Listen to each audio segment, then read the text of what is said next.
I know you feel it. You uri kuvuga ikindi buriya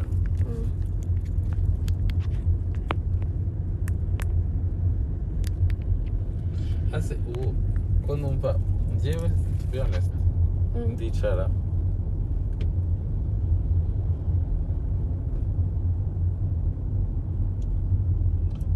numva ko Muheto yagakwiye kuba ubu ngubu ari kuri level yo kuvuga ngo ibyo bambwiye ni ukuri cyangwa se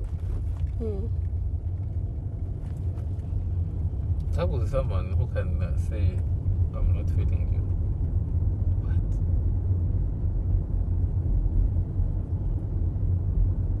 That's when the Mikukira, like, what did you think? It's hard.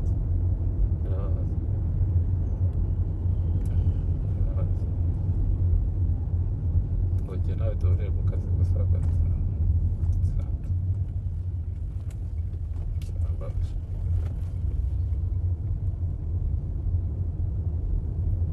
yarambabaje ariko nyine ikosa ni ryanjye.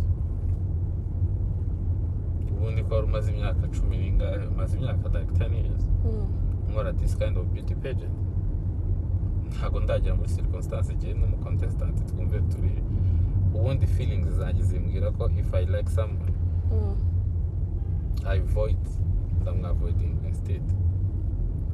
So ubundi se Muheto wamwizeyemo iki ku buryo umuwera open to that level, ariko nyine iryo ni ikosa naho ariko I agree.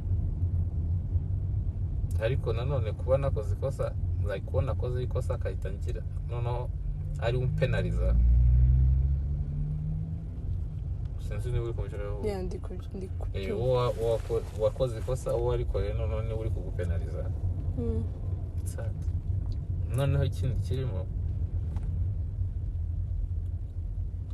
Muheto ntabwo nshaka kubyinjiramo cyane kuko niyo wabimbaza sinabivuga ko that's my life, that's ni akazi kanjye. Ariko ukareba wumve mu mutwe wanjye intambara wararwaniye Muheto since day one. Utamuzi niyo histoire yawe sinari nyizi uri kumva. Aho ukavuga ngo I will stand to that girl uko bimeze kose. Uyu mwana ngomba kumuha happiness atizabika. Other factors uzihorera kandi atari uko ntekereza ngo nzaryamana nawe kuko kuryamana I can't imagine. Ntabwo nshobora kuvuga ngo ngiye kuryamana n'umuntu like money.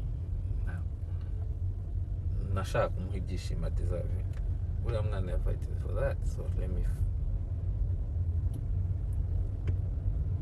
so wowe ibyo byishimo umushakaho ntabwo biguhaye kandi ikibazo uko atanabiguhaye nyine waguye muri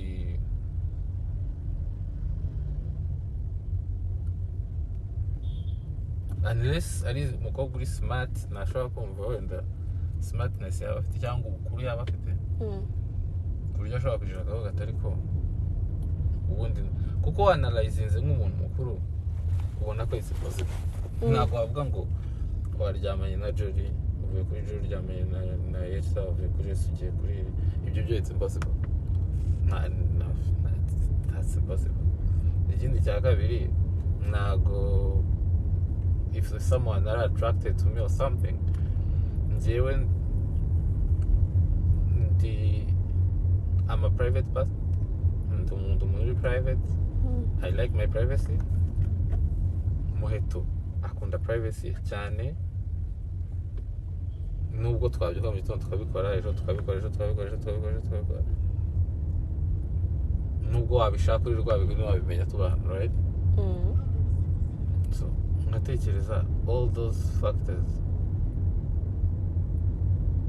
why I'm not happy kukinisha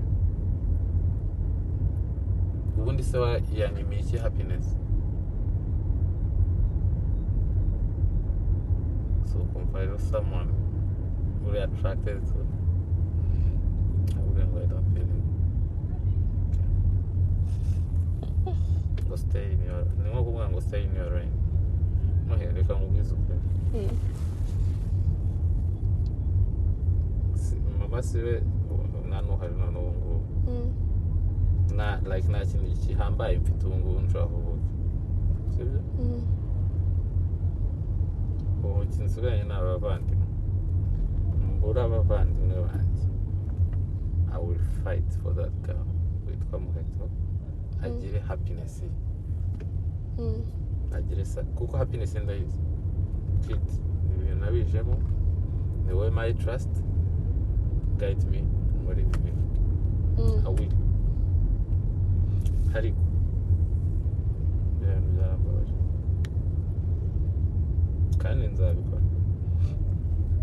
nzabikora Imana izabimfashemo nzashoramo ayo nshoboye nzakora iki not to attract you not to do anything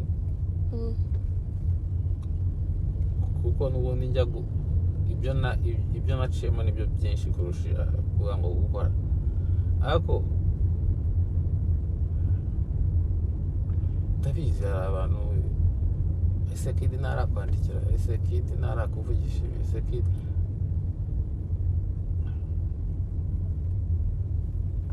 ndabizi birwaho barangabo n'ababikubaza n'abakora iki ntukibaza if someone like Muheto adashobora kundwanira ishyaka njye murwanira adashobora kumpa happiness njye muhaye adashobora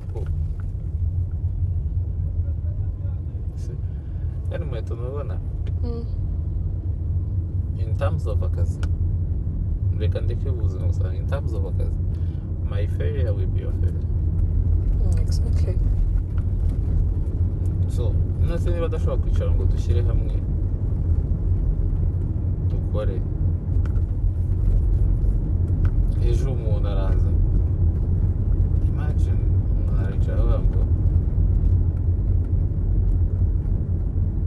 my workmate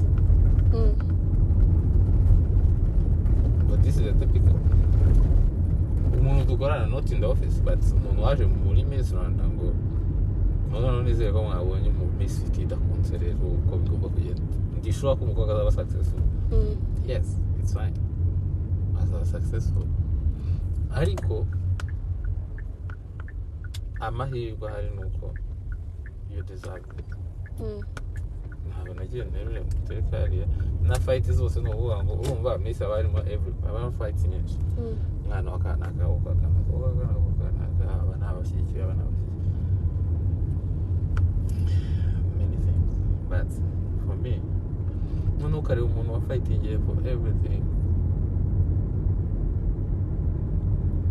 umuntu araza ukabimenya ko hari umuntu waje akabwira Muheto ngo Muheto bimeze gutya na gutya na gutya ukicarana na Muheto the whole day nanakubaza atari ko how about this person nanakubwira n'ibyo bavuganye uyu muntu mubana mute so cyangwa nk'ubu ngubu ni urugero njye nshobora kuza nkakubwira ati Muheto urabizi all those friends ni abafite banjye but be careful about this person he's not good ntabikubwira to be honest uje ukambaza ukambwira uti kid uyu muntu uko amamagaye gutya tukabonana Muheto nagukunda sinabikunda ariko nakubwira ngo Muheto I want to see you there ntabwo nshaka kukubona just like ngo agakamba kararanye uri no mu bantu ntekereza ngo Imana nidufasha tukaguma uko tumeze tuzakomeza gukorana even after Miss Rwanda sinshaka kukubona like dreams zawe ziba limited Imana izabidufashemo ariko nyine ukabona umuntu wo kunagufata ntunyumve nabi ntabwo mbona agaciro wamara kuza kuryamana nanjye trust me no ntabwo ari byo ngibyo kuryamana n'umuntu ni feelings ushobora no kuryamana nanjye utakamba ntabwo ari byo kuvuga ariko nyine it's very bad ni ijambo ribi I don't feel you like I don't feel you rero anyway sinzi ni ijambo wamugana ni ijambo rigize bikomeye. Muheto, to be honest, naragukunze. Not as a girlfriend, boyfriend, no. Ndumva ukunda umuntu, umwana ndamukunda. Ibya boyfriend, girlfriend ibyo ni ibintu byizana. Birabyuka bikaza cyangwa nibize. Ariko n'umwana ndishimiye. Unyura umutima wanjye nkavuga ndakunda kabisa. And I will try my level best to make her dreams.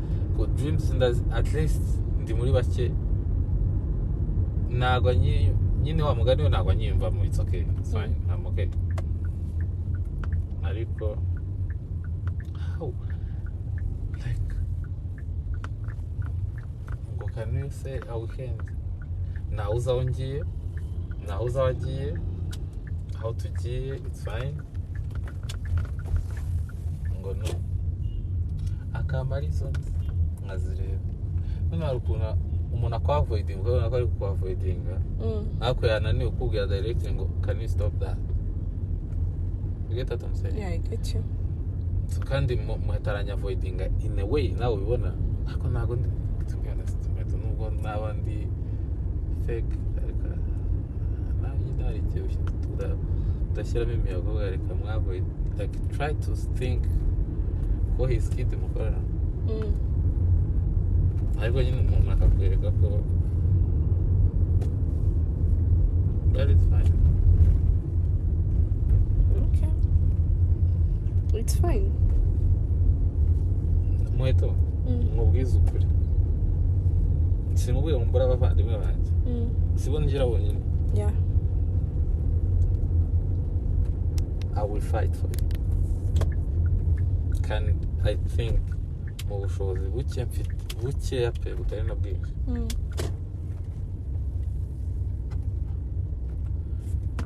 ntabwo ngiye kukubwira ibintu byinshi but ni benshi nashaka no kuvuga n'amazina yabo at least ndeba aka kanya navuga ngo George umwe n'abanyarwanda cyane aravuga ngo hakumva bari ibintu tuvuganye tubivuga no yeah. George umwe n'abanyarwanda aravuga ngo kid sinibona iyo naza kuba tutarahuye ariko I don't know niba when ibyo nibyo mbwiye hari ibindi avuga ahandi I don't know and I don't care ariko at least my effort iyo nzireba nkavuga ngo okay at least hari icyo zatanze ariko ntabwo nzibagirwa ko Muheto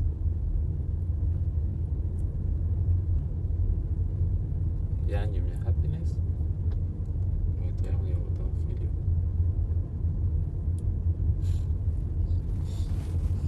ariko I love you. I'm glad ko bitagira n'ikindi the other good thing about it ni uko bitaguhindura tu ikintu cyiza I appreciate that. No kumindura byo byarampinduye to be honest ariko hari kitahinduka ku giti cyawe it's okay kubera ko n'ubundi nicyo wa mugani wabasabye ngo stay in the lane mu murongo w'akazi ikitampindukaho ni kimwe nuko nshobora gufata rega Muheto nubwo nakwicara hano nkavuga okay reka nkora akazi ka Muheto gusa none ahantu bibera bibi nuko wibwira ko for example twicaye tugakora akazi navuga ngo ngiye gukora akazi ka Muheto none ibyo nta nubwo byantwara 30% of my time akazi ka Muheto no ni minota ingahe akazi ke naka kandi akaba successful abantu akaba miss rwose nsaho yakoze ariko ngewe icyo nshaka is not that ngewe ndashaka personal growth ikimuteza imbere ya Muheto no Miss Rwanda ibyo bizakora abantu bazishima bazabona ibiki bikorwa ngaho but icyo ndeba ni personal growth ku buryo umwana nishaka ngo wese ujuri ni yabaye Miss sabana se niba ibikorwa biraho ariko personal growth icyo ndeba ni cyo ngicyo personal icyo kiri personal so wowe rero yumbwiye ngo stay in your lane kuve mu kazi mbashije kubikurikira akaba ari byo ngendera shana bikurikira kandi nubwo byamvuna byanyorohera cyane and I keep ariko that's not what I want just nshaka ndashaka kubona Muheto. Ndashaka kubona, to be honest, ndashaka kubona papa wawe, mama wawe avuga ngo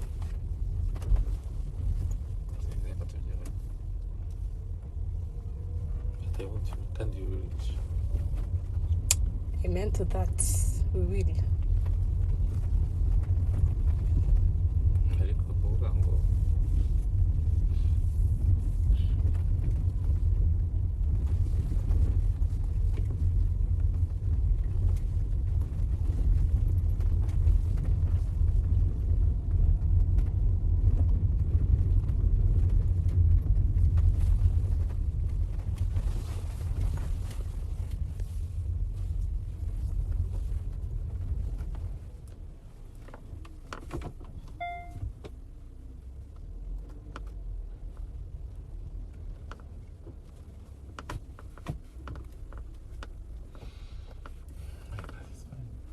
it's fine.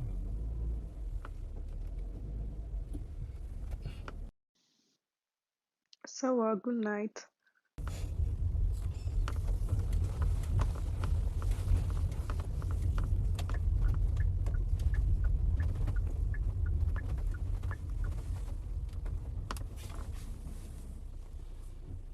Thank you for the ride. See you. Good night. Don't take care. I will.